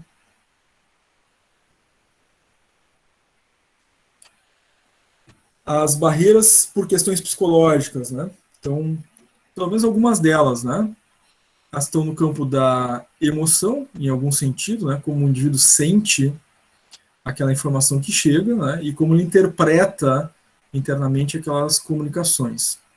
A desconfiança também, né, o indivíduo que eventualmente, né, se sente desafiado, às vezes, né, por uma mudança de protocolo, de procedimento, de informações, né, não aceita e desconfia daquelas novas informações.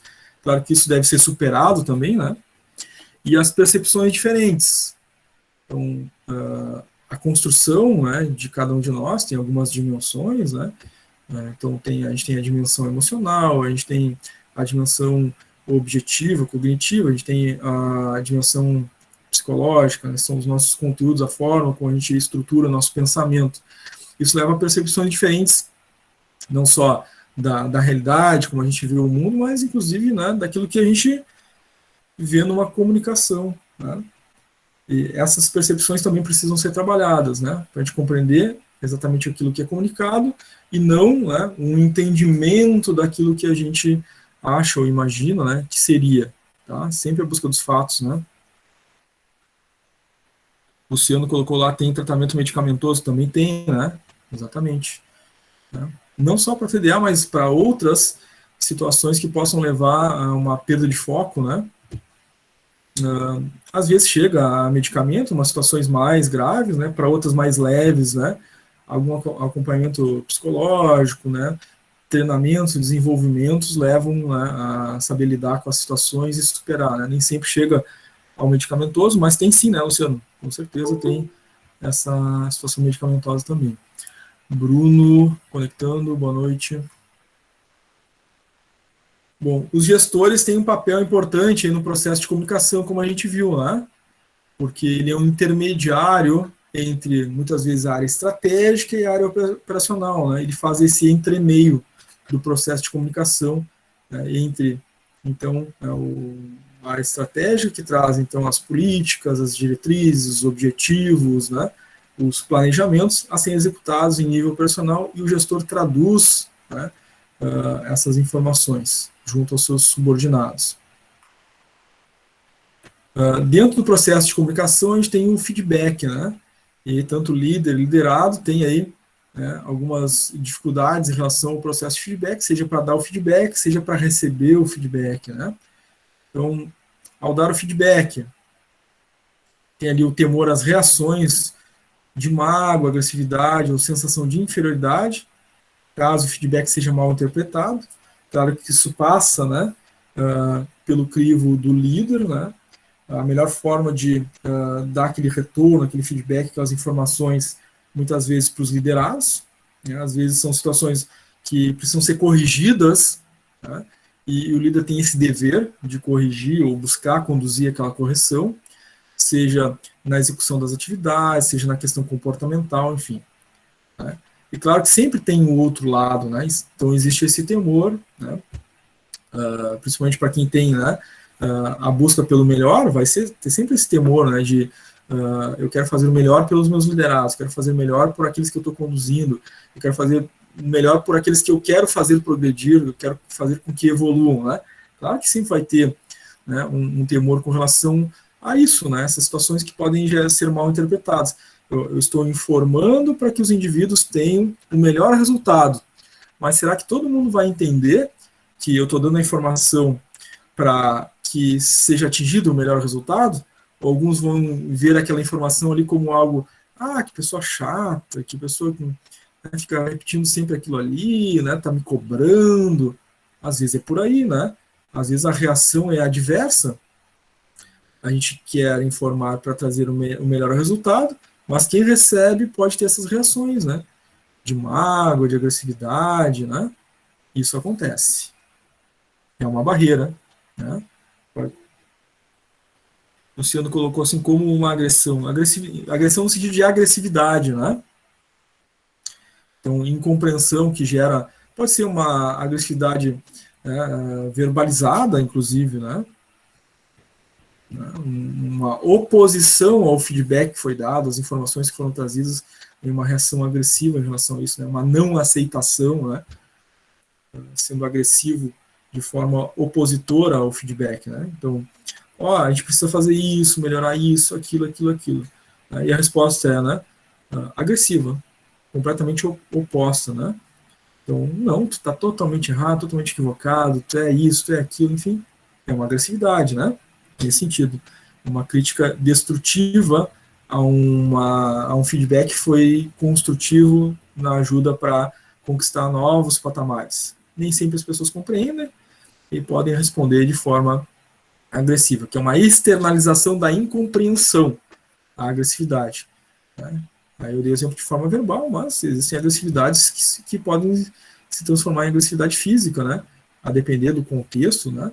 Fora do mundo organizacional, principalmente, isso é muito comum, né? E ao receber feedback, né? Nós também temos aí Paloma conectando agora, boa noite. Nós temos ao receber feedback também dificuldades, né? Pode afetar o status do indivíduo, o indivíduo pode entender que afete o status, né? A sua imagem, né? Gerando mágoa, frustração, né? Ou a nossa não aceitação daquelas deficiências que a gente apresenta naquele momento, né? Isso é uma dificuldade de receber feedback, né? Diz, olha, a situação está dessa forma, a gente precisa melhorar isso, né? É a não aceitação de que a gente precisa melhorar aquela deficiência em algum aspecto, né? Pode gerar uma dificuldade, né? Então, claro que a gente tem as nossas deficiências, né? Em diversos elementos da nossa construção enquanto indivíduo. E qual é o nosso trabalho? Melhorar em relação a essas deficiências. Tá? Então, eu tenho alguma deficiência comportamental, eu tenho alguma deficiência de aprendizado, eu tenho alguma deficiência relacional, eu tenho alguma deficiência emotiva, eu vou, né, da afetividade, eu vou trabalhar para melhorar essas minhas deficiências. Né? E, claro, para que eu consiga melhorá-las, eu preciso olhar para essas deficiências. Então, se eu nego a existência delas, e alguém vem me dar um feedback, olha, tu precisa melhorar isso, o que acontece? Uma dificuldade no feedback, porque eu não aceito, né? Eu não quero receber aquela informação, né? O Luciano colocou ali, que é uma extensão do medo do novo, isso, exatamente, né? É só para fazer um pequeno gancho, né? Não vou aprofundar aí na filosofia, mas essa questão de não aceitar as nossas deficiências, né? Se a gente for olhar para os antigos filósofos de novo, né? Sócrates, Platão, né? Sócrates traz aquela fórmula antiga, conhecida, né? Que é o conhece-te a ti mesmo, né? Olha para si mesmo, procura identificar as tuas deficiências interiores, né? E trabalhá-las para te tornar melhor. Tá? Isso fez parte da construção das nossas ciências, inclusive, né? Da ciência da psicologia, que trabalha esses conceitos até hoje, né? E é profundo, né? Na realidade humana, né? Ao longo das gerações, né? Milenares aí, né? Isso permanece. A gente não conseguiu ainda, né, enquanto humanidade, superar, né? Esse fato de que nós temos aí as nossas deficiências, a gente precisa trabalhar elas para se tornar melhor. Por isso que demora tanto, né? A humanidade a dar passos maiores, mais largos, né? Evoluindo enquanto, né, a humanidade. A Karen colocou lá, trabalhei em uma empresa onde eu era um líder formal, tá. Tive treinamento para dar feedback, mas já trabalhei com líderes que chamavam seus liderados até de burro por não entender. Então aí houve um problema também, né, no desenvolvimento do próprio líder, né, ou no processo de recrutamento e seleção dessa liderança, né, que não soube ali expressar, né, corretamente. Bruna, hoje acho que passei por isso, porque me ligaram para uma vaga de emprego, mas ainda não tive a resposta que esperava. Frustração do receber o feedback é um outro tipo de feedback aí, né? Mas também gera frustração, né? Se a gente não recebe um feedback também, é uma frustração. Inclusive, é um conteúdo lá do curso de administração de RH, né? Gestão de RH, do curso técnico, do curso superior, né? Aqueles subsistemas lá de departamento pessoal, recrutamento e seleção, treinamento e desenvolvimento, né? Dentro do processo de recrutamento e seleção, tem lá um processo de feedback aos candidatos, né? Isso gera uma frustração, com certeza, mas é uma função da área de RH que os profissionais devem fazer para evitar o quê? Esse tipo de elemento, né? Dificuldade aí, pode ser gerado num outro indivíduo, né? Uma questão de ética profissional, né? Cumprir com o feedback aí, tá? O Marcelo colocou aqui no meu trabalho, os chefes brigam e ficam se xingando. Só prestando atenção, eu lembro que líderes estão se tornando. É verdade, né? Verdade. Não é nunca positivo, né? Que o xingamento é a agressividade, né? Então, a agressividade é gerada pela falta de compreensão, né? Dentro do aspecto do feedback, né? Um trazendo para o outro alguma informação, não há uma aceitação, uma repulsão daquela informação, isso gera agressividade. É o xingamento de parte a parte. Aí já os indivíduos, quando chegam nesse nível, né? Não há uma tentativa de entender a outra parte, né? Mas uma tentativa de se opor às ideias da outra parte, simplesmente, e aí gera uma certa tensão, e a tensão leva, né, se não for resolvida, para a agressividade. No caso, é xingamento, né? Pelo menos não foi para um nível superior de agressividade aí, né? Né, Rosângela comentando a situação da Bruna, nem sempre dão feedback, o que não é nada positivo, né? Deveria ser sempre dessa forma. Como dar o feedback dentro desse aspecto, né? Dos grupos, equipes, dentro do processo organizacional, né? Deve-se sempre se realizar um feedback que é descritivo, ou seja, descrever os fatos, descrever os motivos pelos quais, né, aquilo não é positivo ou não é assertivo, e descrever o caminho da solução. Então, feedback sempre descritivo, tá? Descrever, né, o ocorrido, descrever, né, o que se espera e os objetivos. Evitar generalizações ao dar um feedback para alguém, né? Fazer comparações, enfim, né? Não fazer julgamentos.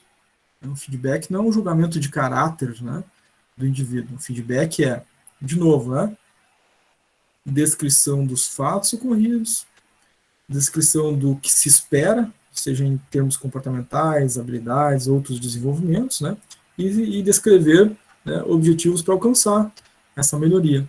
Então, fazer julgamentos de ordem pessoal, né, nunca é recomendável no feedback, não deve ocorrer, tá?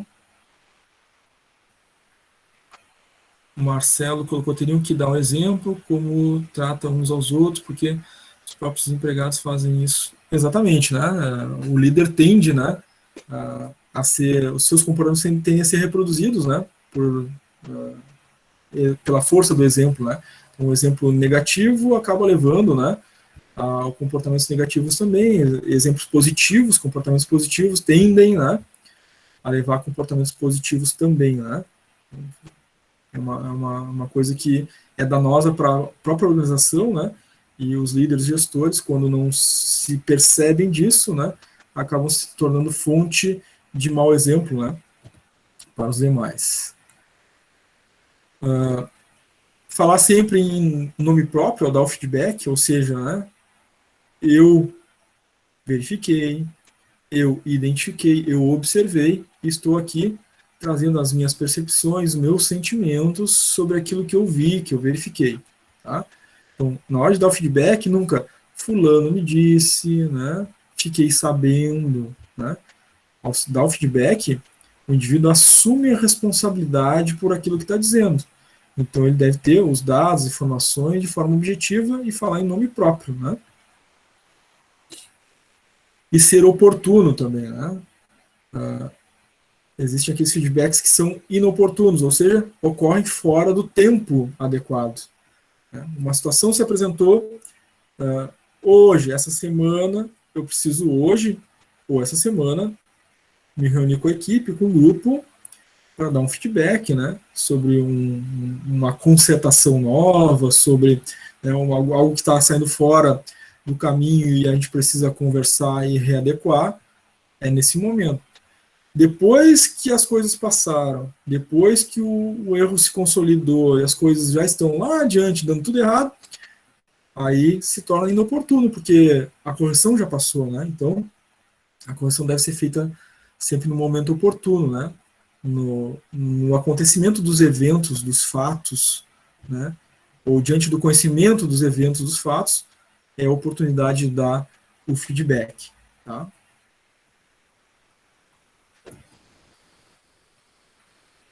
Bom, se tem como dar o feedback, também tem como receber o feedback, né? O comportamento esperado de quem recebe o feedback. A melhor forma de receber o feedback, né? Ouvir. E essa é a maior e melhor dica de comunicação que pode existir, né? Ouvir. Né? Ouvir é ser proativo, né? É ter uma escuta ativa. Porque só consegue compreender quem ouve. Quem não ouve, não consegue compreender. Ou seja, se eu tenho uma barreira àquilo que está sendo dito, eu não quero nem ouvir aquilo que tem a ser dito. Né? Então, eu não consigo compreender. Se eu não consigo compreender, eu não consigo avaliar. Se eu não consigo avaliar, eu não consigo melhorar. Então, em comunicação, sempre ouvir. E no feedback não poderia deixar de ser diferente, né? Ouvir com atenção aquilo que está sendo dito no feedback. Visto que a intenção do feedback, por norma, por regra, é orientar, ajudar a conduzir para um novo nível, um melhor nível, corrigir situações. Então eu preciso ouvir, né? Refletir sobre aquilo que foi ouvido. Pensar, né? Sobre o que foi dito. Ouvi o que foi dito, pensei sobre aquilo que está dito. Né? Não ficou claro? Perguntar para clarificar essa comunicação. Né? Então, durante o processo de feedback, né, claro que não é só ouvir. Né? O primeiro momento começa com ouvir. Depois reflito sobre aquilo que foi dito. Né? Ou concomitantemente, enquanto estou ouvindo, estou pensando e refletindo, né, para absorver aquela comunicação. E aí faço perguntas para clarificar coisas que possam não ter ficado claras, enfim, né? E o feedback não é um momento de se justificar, né? Um momento de racionalizar as coisas, né? Então a gente deve evitar isso, né? O feedback é para ouvir, refletir e fazer perguntas para entender o porquê, né? Aquele feedback está acontecendo, está vindo, enfim. Mas não para justificações, né? Nesse sentido, tá? Essa é a melhor forma de receber feedback. Inclusive, não só em ambiente organizacional, né, mas qualquer tipo de relacionamento humano, né, é sempre muito bom ouvir, tá, e refletir sobre aquilo que está sendo dito. De outra forma, o que pode acontecer, né? Se eu me oponho a ouvir o que o outro tem a dizer, né, gera-se ali uma tensão, e essa tensão pode virar agressividade, né, e a comunicação acaba virando uma troca, né, às vezes de ofensas. Né? Quando eu ouço e reflito a respeito, né, eu estou sendo assertivo, né, eu estou desenvolvendo a minha inteligência emocional nesse processo relacional aí. Né? Se eu não ouço, então, se eu não quero ouvir, né, é um problema muito grande. Não só no ambiente organizacional, né, mas qualquer tipo de relação humana em que eu me encontre. Né? Muito bem. Então, são os elementos de como receber o feedback. Agora vamos ver os tipos de comunicação. Foi uma pergunta, né, da colega aí anteriormente. Já estamos quase no final, tá, gente? Mais uns 5, 10 minutinhos. E eu já vou dar um intervalo para vocês, né? Sei que a gente se alongou um pouquinho, mas eu acho que foram várias perguntas importantes, aí, participações importantes que vocês fizeram aí. Valeu muito a pena a gente ter alongado aí o tempo, né? Antes do intervalo. Então, os tipos de comunicação, elas podem se dar de cima para baixo, de baixo para cima, de forma lateral ou diagonal. Tendo por perspectiva a nossa imagem, né? Vamos imaginar ver, né, um organograma. Então, quando a gente fala comunicação de cima para baixo, nós vamos imaginar um organograma, aquele organograma clássico, né? No topo do organograma eu tenho a presidência, abaixo tem as diretorias, cada diretoria, né, tem departamentos, dentro dos departamentos eu tenho os gestores, né, e os profissionais atuando dentro desses departamentos. Então, a comunicação de cima para baixo é aquela comunicação que vem de cima, do topo organizacional, do nível estratégico, presidência, enfim, né, e vai, então, sendo comunicada às direções, às áreas, os gestores às suas equipes. Essa é a comunicação de cima para baixo, de nível hierárquico, olhando, né, a um organograma. A comunicação de baixo para cima é aqueles dados que vêm da base operacional, né? Os operadores lá realizando as atividades, registram as informações, essas informações viram dados, né? Indicadores. Esses indicadores, né, chegam aos gestores, que apresentam, né, aos seus diretores e à presidência os dados e as informações. Né? Então, há um fluxo de informações, de comunicações, né, lá no topo, né, da estratégia organizacional, né, eles ficam sabendo, né, das informações dessa forma, ela vai, né, sendo comunicada de nível inferior a nível superior. Né? As coisas ficam sendo comunicadas, então, num fluxo constante, né? De cima para baixo e de baixo para cima. Então, há um fluxo de informações entre diferentes níveis organizacionais. Estratégico, tático, operacional, tático, estratégico. Constantemente. Tá? A comunicação lateral, né? Aquela comunicação que se dá entre departamentos que estão no mesmo nível, né? Então, departamentos são, dentro de um organograma clássico, né? Áreas que têm o mesmo nível hierárquico, né? O departamento de marketing está no mesmo nível do departamento administrativo, está no mesmo nível do departamento de vendas, e assim por diante. Quando eles trocam informações entre si, porque há troca de informações, né? Tem indicadores de marketing que são importantes para vendas, informações das vendas são importantes para, né, departamento de produção, por exemplo, né? Então há troca de informações laterais, né, entre diferentes departamentos, né?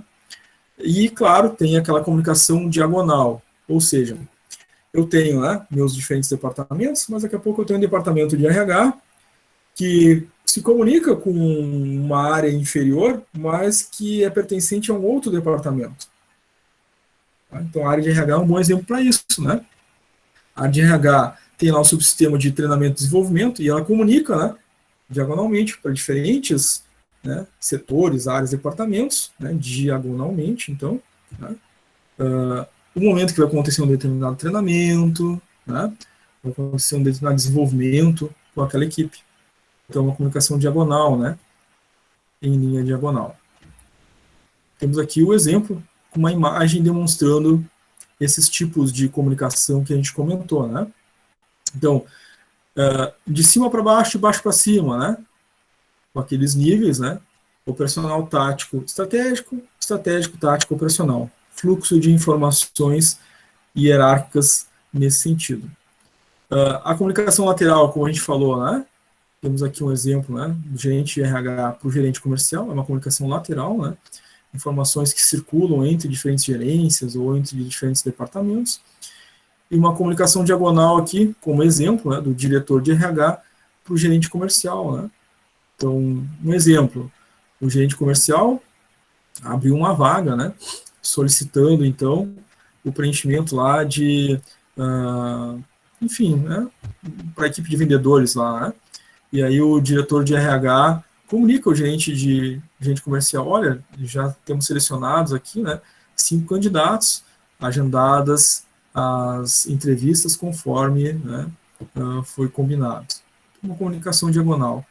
Tá? Tranquilo? Consegui atender a tua pergunta, Nathalie? A Nathalie tinha perguntado isso antes. A Karen também mandou ali que gostou, ficou explicado. Legal, Karen. A Nathalie colocou sim, sim. Legal, Nathalie. Obrigado. A Janaína também colocou tranquilo. Muito bem, gente.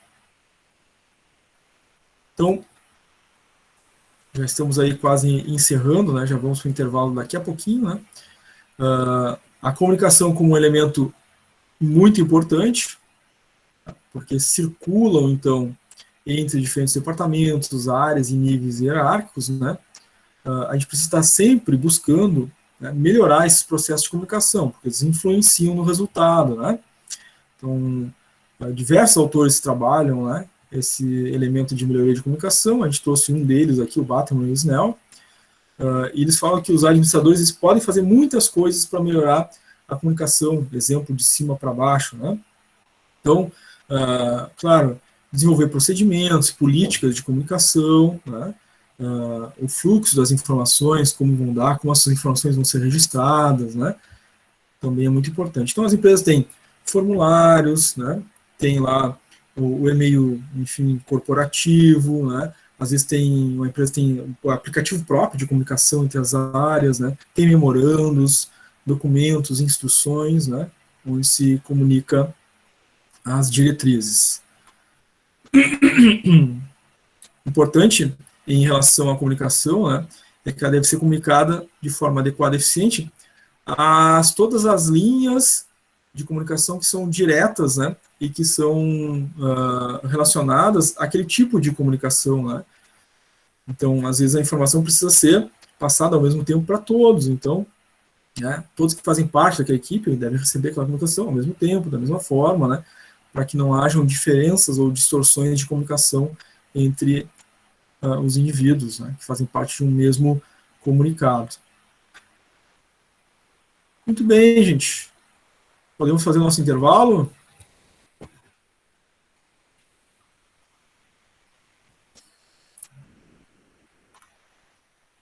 Fica aí o espaço para quem quiser fazer alguma pergunta, enfim, antes da gente entrar em intervalo.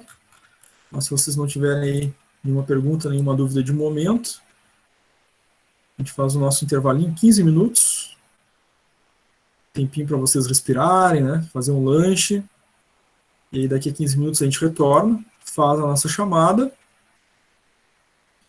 E pós-chamada a gente vai ter alguns exercícios ali no Classroom para a gente fazer, tá? No meu aqui são praticamente 21, então a gente volta a 21h15. Não precisam desconectar, tá, gente? Permaneçam conectados, porque quando eu volto no intervalo, só abro a câmera e o microfone de novo, eu já vou estar com a chamada aberta. E a gente vai fazendo as nossas chamadas. Se vocês desconectarem, às vezes demora um pouquinho para voltar, né? E daqui a pouco já passou o seu nome na chamada. Então fiquem atentos em relação a isso, tá? Então até daqui a pouquinho. Um lanchezinho rápido aí sempre é bom, né? Tenho certeza que já estão precisando aí, né? De um lanche.